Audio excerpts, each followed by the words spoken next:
Hi, this is Derek with Mobile Nations. We are at the Corning booth at CES 2013.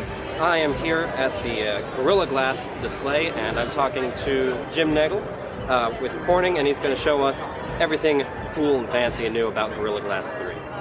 Okay, so the advantage of Gorrilla Glass 3 is that we've implemented native damage resistance.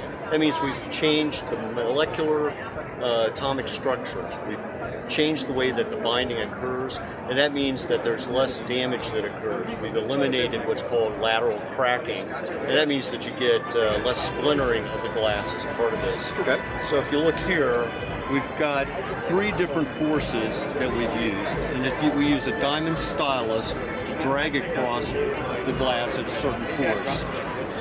Here are two competitive glasses, Gorrilla Glass 2 and then Gorrilla Glass 3.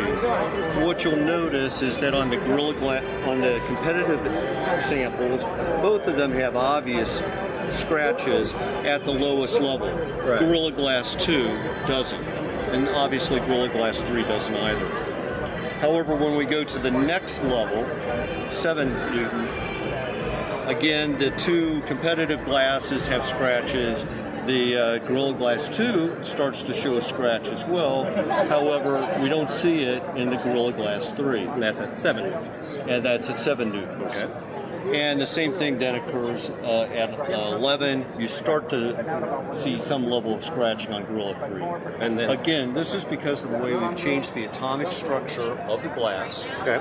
It minimizes the damage that occurs to the glass, and it makes those damages, the scratches, less visible. And finally, when you drop the device after you've had a scratch, it's less prone to fracture as well. Now what Lisa is going to do is she's going to go through a demonstration.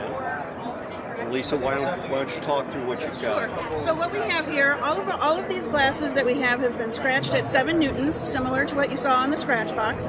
Here we have the alternative glass, scratched at 7 newtons. It does have a scratch here. I'm not sure if you can see that on the video. There we go. Okay.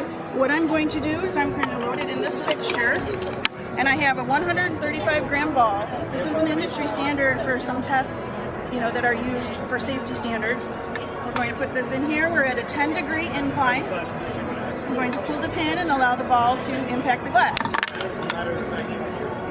And that's broken. It is broken. So, and you can see the fracture has radiated from the scratch that was previously on the glass. So now we're going to go to Gorrilla Glass 3. This is also scratched with a 7 newton scratch. Whose glass is it?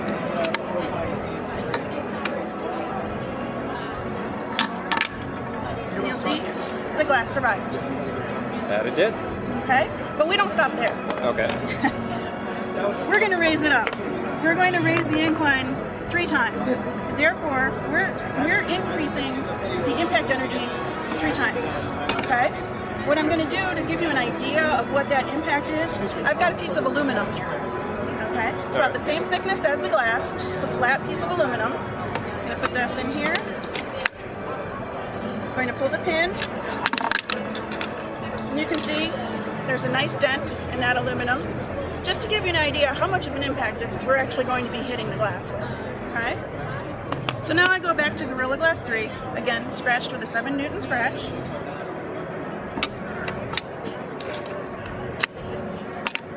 And I pull the pin.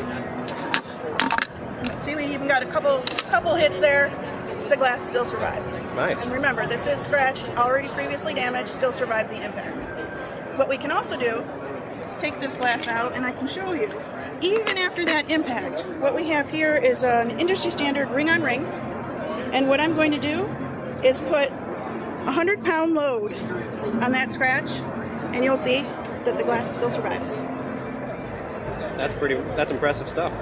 All right. Well, thank you very much. This is Derek with Mobile Nations at the Corning booth, checking out Gorrilla Glass 3 at CES 2013.